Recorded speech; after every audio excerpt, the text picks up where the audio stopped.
যে খবরে নজর রাখবো, শুল্ক নীতি নিয়ে নিজের দেশ মার্কিন আদালতেই ধাক্কা ট্রাম্পের।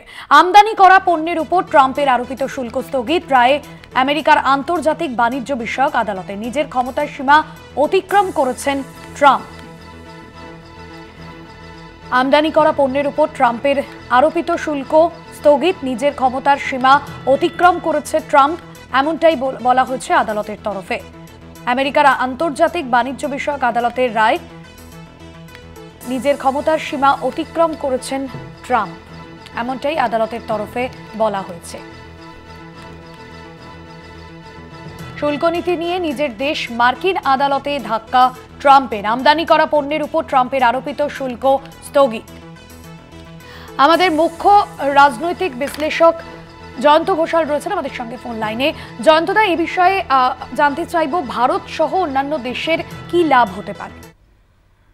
দেখো ভাস্বতী, ট্রাম্প নিজের দেশে নিজের আদালতের কাছেই ধাক্কা খেল। তার কারণটা হচ্ছে যে ট্রাম্প যেটা মানে এই ধাক্কাটা যেটা খেলো বা মার্কিন আদালতের যেটা বিচার্য বিষয়, সেটা তো ঠিক ভারত কেন্দ্রিক নয়, কিন্তু এটা থেকে ভারত লাভবান হচ্ছে। আমি একটুখানি বলছি বুঝিয়ে, সেটা হচ্ছে যে মার্কিন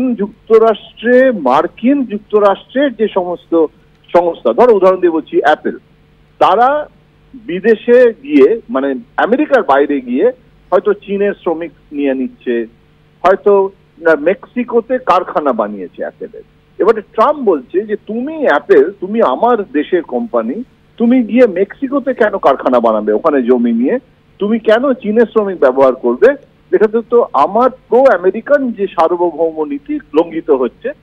আর ওরা করছে কি, যেটা সস্তায় সেখানে যাবে, ওখানে মেক্সিকোতে সস্তায় জমি পাচ্ছে, সস্তায় কারখানা করেছে, সেই জন্য ওরা করেছে। এখন বলেছে তুমি যদি এগুলো বন্ধ না করো, আমেরিকাতে এসে যদি তুমি কারখানা না করো এক্ষুনি, যে এতদিনের সব প্রতিষ্ঠান বন্ধ করে দিতে হবে, তা না হলে আমি তোমার উপরে চড়া শুল্ক চাপিয়ে দেবো, যে আমেরিকার তোমার পণ্য ঢুকলে তোমার 12টা বাজিয়ে দেবো। এখন অ্যাপেলের তো সব থেকে বেশি কনজিউমার আমেরিকাতে, সেখানে একটা বিরাট কনজিউমার রয়েছে, তো সেটা অ্যাপেলের বিপদ হয়ে গেছে। এখন এই মানে আদালতের যে জাজমেন্ট, এটার ফলে ওই শুল্ক নীতিটা চ্যালেঞ্জ হয়ে গেল, যে এখন আমেরিকা ওই রকম ভাবে শুল্ক চাপাতে পারবে না।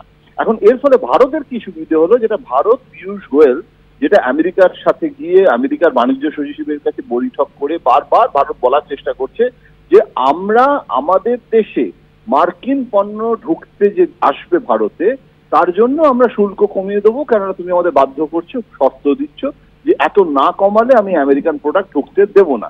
কিন্তু আমার প্রোডাক্ট, ভারতীয় পণ্য যখন সেখানে ঢুকছে, তুমি তার উপরে তুমি বিরাট শুল্ক চাপাচ্ছ, এবং সেখানে কিন্তু অ্যাট পার আমার সাথে তোমার দেশের পণ্য যে বিনিময় ব্যবসার ক্ষেত্রে শুল্কটার একই নীতি তুমি মানছ না। এখন এই পুরো শুল্ক নীতিটাই চ্যালেঞ্জ হয়ে যাওয়ার ফলে ভারতের পক্ষে এখন আমেরিকার যে শুল্ক নীতি অনুসারে ভারতীয় পণ্যের যে চড়া শুল্ক আমেরিকায় গেলে দিতে হচ্ছিল, সেগুলো ভারতীয় কোম্পানিকে দিতে হবে না, সেই সম্ভাবনাটা দেখা দিয়েছে। আমেরিকার ট্রাম্প প্রশাসনের উপরে প্রবল চাপ সৃষ্টি হলো।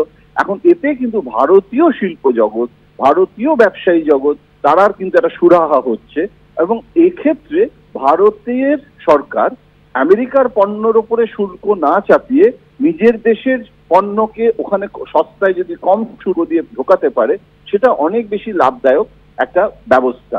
এখন এই পরিস্থিতিতে আমেরিকার যে বাণিজ্য নীতি এবং যেটা ভারতের সাথে কনফ্লিক্ট হচ্ছে, ঝামেলা হচ্ছে, এবং শুধু ভারত নয়, চীন, ইউরোপের সমস্ত দেশ আজকে এই শুল্ক নীতির প্রতিবাদ করছে, একজোট হচ্ছে, ট্রাম্পকে বিচ্ছিন্ন করার চেষ্টা করছে।